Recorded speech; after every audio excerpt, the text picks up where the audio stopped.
Show. Blog Show. I'm Jamie Mottram, this is Dan Steinberg, and welcome to Blog Show number 40. That's right, we've commandeered the Comcast Sportsnet airwaves 40 times to bring you the Weekend Blog. That's right, we actually purchased a couple of Old English 40-ounce malt beverages to mark the occasion.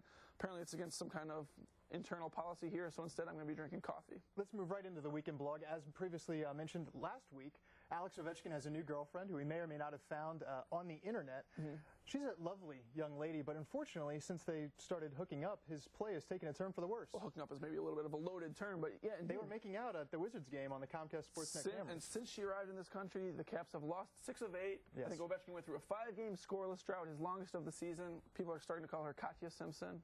Yes, tragic. For Jessica Simpson and honor of Tony Romo. Japers Rink actually dubbed the couple Romo Ovechkin. Right. So there's a new couple in town. And while his play has suffered, he has upgraded, I think, in the personal life, because Deadspin uncovered this old photo of Alex out on the town with another young lass. We're not really sure who the lass is or when the photo was exactly from, but his jeans seem to have gone 5-hole and 3-hole and 17-hole and all kinds of holes. And I like the tank top, too. And you see they're just chilling there on the couch. Speaking of couches, there's a rather unfortunate one down there in Knoxville after Tennessee knocked off Memphis. Number 1 Memphis. Number 1 Memphis. Tennessee is now number 1 for the first time in their basketball team's history. Some of their fans decided to burn some couches. Well, what better way to celebrate? I'm actually not totally convinced that that's a couch that we're looking at. What do you think it is? Could have been like a mattress or possibly Bruce Pearl's orange suit. Whatever it is. It's on fire. Another thing on fire is Tennessee volunteer Jordan Howell. That's right. Not just is he an excellent marksman, but he fancies himself a singer as well. Yeah, here's his best shot, a senior night produced video of him singing Marvin Gaye. Let's get it on. Let's get it on. The Tennessee couch burning video came courtesy of Loser with Socks and the Marvin Gaye rendition from our friends at Deuce of Davenport. Steins, you're a big American Idol fan. You think that kid would have made his way through to Hollywood?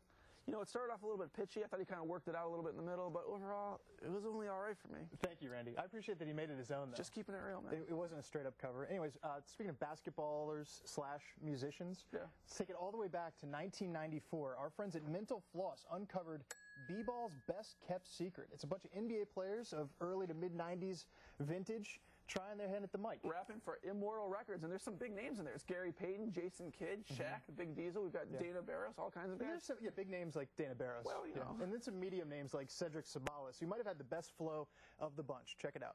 Rap crystal clear, flossing in my Chevy with the will in the air. But it's a West Side thing, Mike's side slang. Winning battles ain't nothing but a chicken wing. And Jamie, I like to think that I myself also sort of get started like the Hammer and finish like Shaq. Very nice. Is that one of Sabalas' lines? I like the one where he's like, you know, in a thing like a chicken wing. I hadn't heard that one in at least 14 years. It's definitely a West Coast vibe, and it's kind of got like a Nate Dogg feel. Mental Floss notes that it's kind of like Nate Dogg with a cold. Yeah, something like that. Keeping it gangster either way. Speaking of ballers putting it on wax, Monte Ellis, the shooting guard for the Golden State Warriors, has been on a tear lately, like 25 points a game, playing way above his head. Why is that, Jamie? He's got a secret, and we'd like to reveal that secret right now. Monte Ellis dips both hands into hot wax right before the game in order to loosen up his fingers. And you know, Monte said that kind of loosens him up. I always thought that stretching was done for loosening, but we did want to put a little pot of hot wax for us to get loosened up before Blog Show. Producer said there was something wrong with that, so I've got some coffee on our budget instead. Yeah, just using the fingers like you would a donut. Wow. Loosened up. I think you just stained my designer jeans. I'm ready to go. That's unfortunate. Anyways, we saw that video via Odin Eyes. Speaking of Greg Oden, he showed up with the world's best faux hawk game recently. Frohawk, sorry. Frohawks have taken the sports world by storm. I'm so familiar with the term. Yep. You can see this one has some depth to it, some carvings in the side. It's an impressive Frohawk. Tracks down the side. More NBA hair news. Chris Bosh's hair is kind of in that awkward in-between phrase. It's not quite braids. Not, you know, looks a lot like the Predator kind of, Predator the way it goes back with the high hairline. So our friends at the blog Kazoogle, we're not really friends with because we don't know, they put his hair on top of all sorts of celebrities, sports stars, Roger Clemens at the congressional hearings. Yes.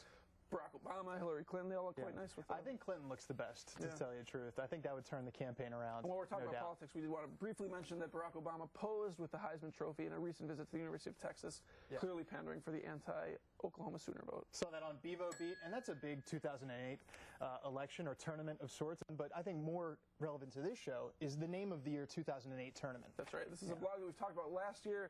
They're taking the vote directly to the people. I think every single bracket you're going to get to vote on this year, the best names in the world. I've got a couple of upset specials that I wanted to highlight quickly. A 12-seed Fonda Dix over a 5-seed Baffley Wu.